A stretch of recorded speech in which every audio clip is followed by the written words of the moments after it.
Mga kabalit, i-share ko lang sa inyo, no, itong sinasabi ni Bato-Bato. Kaya nga ako wala talagang ako yung mga ebidensya ni Trillanes laban kina President Duterte nung panahon daw na mayor pa si President Duterte, kasi itong si Bato-Bato, no, na ginagamit ito, yung affidavit ni Bato-Bato ay ginagamit ito ni Trillanes laban kina President Duterte, no.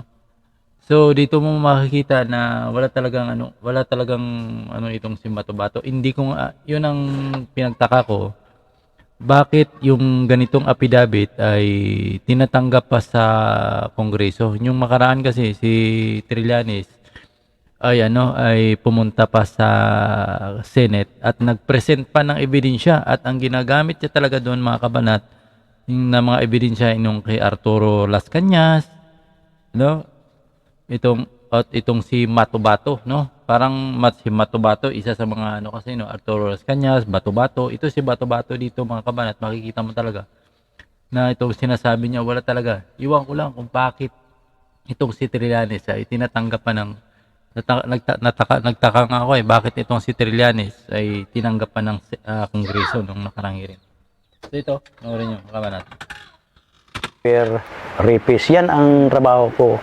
Nakapatay ka na ba? Wala pa. So balik tayo sa start.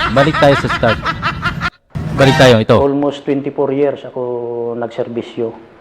Ang napatay ko sa umpisa, lahat-lahat galing 2013 to 1982, 1988. Siguro aabot siguro ng 50 katao. Kaya Mapapakinggan nyo yun? Mula 1988 hasta 2013, ang nabira niya daw, no? Ay kaya tinawag itong self-confession itong si Bato-Bato kasi napakarami daw niyang napatay ng mga tao, no? Yun ang pahayag niya. Pero nung sa ibang interview kasi, mga kabanat, no? Sa ibang interview kasi, ang lakas niya magsalita kapag nasa siya pero nung in-interview siya sa isang media, ito yung sagot niya. kukonsensya ako. Ito. Ang trabaho namin, pumatay ng drug pusher, kidnapper, hold-upper, rapist. Yan ang trabaho ko. Nakapatay ka na ba? Wala pa. Yun. Nung tinanong sa kasi, barang ang nangyari kasi ata, mga kabanat, sa interview niya na ito, matagal na ito, halos panahon pa ito ni President Duterte nung si Trillanes nasa Senado pa. Kasi itong si Trillanes nung nasa Senado pa, wala namang ginawa doon kundi hearing laban kay President Duterte. No?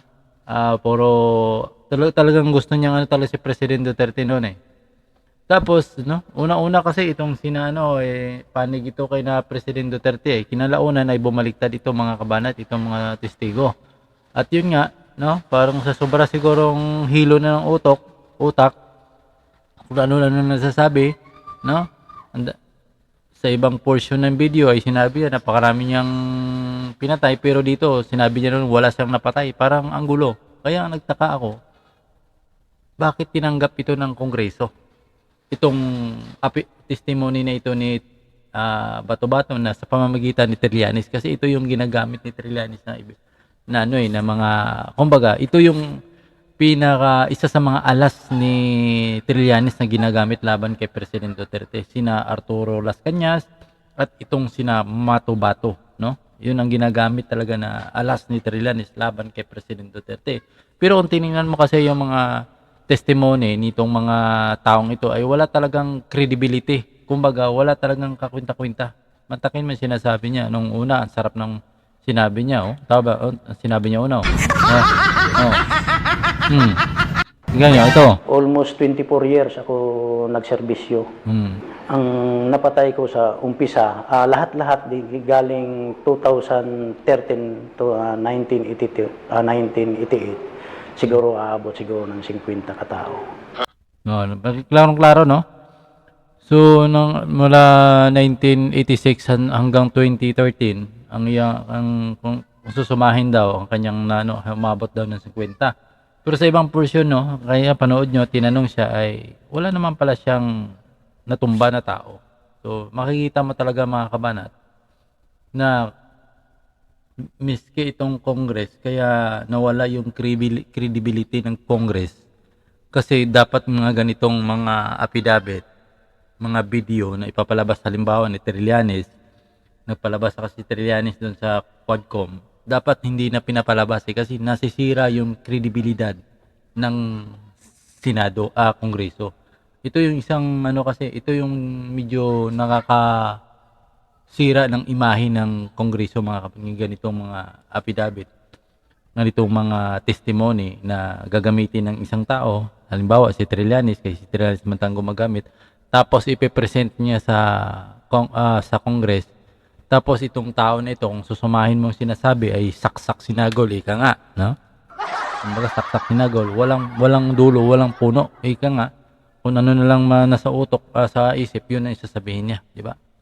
So yun lang na mga kabanat, nakita ko kasi nadaanan ko, medyo, nag-recap sa akin kasi itong si Bato-Bato, Las Cañas, na inasubaybayan ko rin ito nung nakarang hearing kasi nag-start ako ng video ay umabot 2016 yata, no? Nasubaybayan ko itong hearing na ito patungkol kay Bato-Bato at nakikita ko rin yan, no? Kaya sinasabi ko, noon pa, walang kakwenta-kwenta itong mga sinasabi na Bato-Bato talaga. Wala talagang ano. Una kasi itong sila ay ano to unang-una pa lang ay parang paborata ito kay ano Hindi ko lang alam o si Las Cañas yata. Basta ang mga sinasabi nito wala sa kumbaga wala talaga sa timpla mga kabanan. So yan lang muna. See you next video.